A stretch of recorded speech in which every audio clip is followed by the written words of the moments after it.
Hello friends, welcome to பாண்டிநாட்டு சமையல். இன்னைக்கு நம்ம பார்க்க போற ரெசிபி என்னன்னு பார்த்தீங்கன்னா, ஒரு சூப்பரான சைடிஷ் தாங்க பார்க்க போறோம். இட்லி, தோசை, சப்பாத்தி, சாதம் இப்படி எல்லாத்துக்குமே ஒரு சூப்பரான குருமா தான். என்னன்னு பார்த்தீங்கன்னா, சிப்பி காளான் குருமாங்க. இது ஒரு காளான் வகையை சேர்ந்தது தான். இந்த மாதிரி விசிறி போல இருக்கும் பாருங்க, இப்படிதான் இருக்கும். இது உடம்புக்கு ரொம்ப ஹெல்திங்க, ரொம்ப நல்லது. இப்போ இதில் தான் நம்ம இன்னைக்கு பண்ண போறோம். இதை நான் 2 டைம் தண்ணியில கழுவிட்டு 3வது டைமும் கொஞ்சம் உப்பு, அரை எலுமிச்சம்பழமும் பிழிஞ்சு விட்டு இந்த மாதிரி தண்ணியில ஊற வச்சிருக்கிறேங்க. இதுல உள்ள கிருமிகள் எல்லாம் போயிடும். ஒரு 5 நிமிஷம் இந்த மாதிரி ஊற வச்சுக்கிட்டா போதும். பாருங்க, நல்லா 5 நிமிஷம் ஊறிடுச்சு. நான் தண்ணியெல்லாம் வடிகட்டி எடுத்துக்கிட்டேங்க. இப்போ இதை பெரிய பீசஸ் எல்லாம் நம்ம இந்த மாதிரி சின்ன சின்னதா கட் பண்ணிக்கலாம். இந்த தண்டெல்லாம் வேஸ்ட் பண்ணாதீங்க. இந்த தண்டுல தான் ரொம்ப சத்து இருக்குதுங்க. இந்த மாதிரி சின்ன சின்னதா கட் பண்ணிக்கோங்க. உங்களுக்கு பிடிச்ச சைஸ்ல நீங்க கட் பண்ணிக்கலாம். இதே மாதிரி எல்லாத்தையும் கட் பண்ணிக்கோங்க. இப்போ அடுத்து நம்ம மசாலா ரெடி பண்ணிடலாங்க. அதுக்கு ஒரு கடாய் வச்சிருக்கிறேங்க கேஸ்ல. இதுல 2 ஸ்பூன் ஆயில் விட்டுக்கோங்க. இதுல ஒரு துண்டு பட்டை, ஒரு சின்ன அன்னாச்சி பூ, 2 கிராம்பு, 2 ஏலக்காய், இதோட 1 டீஸ்பூன் சோம்பு, 1 டீஸ்பூன் சீரகம், 1 டீஸ்பூன் மிளகு, ஒரு துண்டு இஞ்சி, 6 பல் பூண்டு, 10 சின்ன வெங்காயம். இது எல்லாத்தையும் நல்லா வதக்கிக்கலாம்.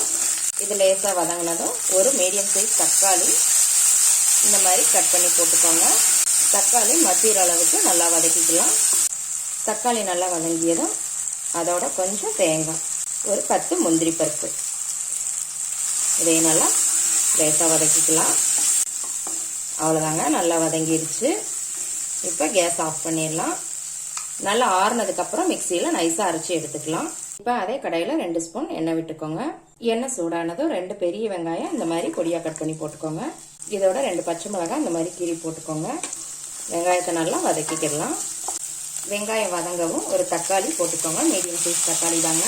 ஏற்கனவே நம்ம ஒரு தக்காளி போட்டிருக்கோம். இதில் ஒன்று சின்ன சின்னதாக கட் பண்ணி போட்டுக்கோங்க. தக்காளி மசிகிற அளவுக்கு நல்லா வதக்கிக்கலாம். தக்காளி இப்போ நல்லா வதங்கிடுச்சுங்க. இப்போ நம்ம மிக்சியில் அரைச்சி வச்ச அந்த பேஸ்ட்டை அதில் சேர்த்துடலாம்.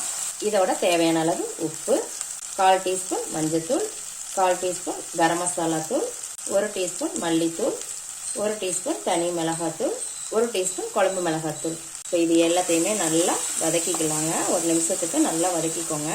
பாருங்க, நல்லா வதக்கியாச்சு. இப்போ இதோட கொஞ்சம் தண்ணி சேர்த்துக்கலாம். தண்ணி தாராளமாகவே சேர்த்துக்கலாங்க. இட்லி, தோசைக்கு, சப்பாத்திக்கு எல்லாத்துக்குமே தண்ணியாக இருந்தாலும் நல்லா டேஸ்டாக இருக்கும். இது உங்கள் விருப்பம் தான். நீங்கள் ஜாஸ்தியாக சேர்க்கணும்னா சேர்த்துக்கலாம். உங்களுக்கு திக்காக வேணும் அப்படின்னா தண்ணியை கொஞ்சம் கம்மி பண்ணிக்கோங்க. இப்போ இது நல்லா கொதி வரட்டும். பாருங்க, நல்லா கொதி வந்துருச்சு. இது காரம் கரெக்டாக இருக்குங்க. உங்களுக்கு ஜாஸ்தி வேணும்னா நீங்கள் மிளகாத்தூள், மல்லித்தூள் இதெல்லாம் ஜாஸ்தி பண்ணிக்கோங்க. கொதி வரவும் நம்ம க்ளீன் பண்ணி வச்ச காளான் அதில் சேர்த்துடலாம். இதை நல்லா மிக்ஸ் பண்ணி விட்டுக்கோங்க. இப்போ ஒரு 5 நிமிஷம் வேகட்டுங்க. 5 நிமிஷத்தில் வெந்துடும். காளான் ரொம்ப நேரம் ஆகாது வேகிறதுக்கு. இப்போ ஒரு தட்டு போட்டு மூடி வச்சிடலாம். பாருங்க, சூப்பரா ரெடி ஆயிருச்சு. நல்லா வெந்துருச்சு இந்த காளான் எல்லாம். இப்போ ஃபைனலா நம்ம மல்லி இலை போட்டுக்கலாம்.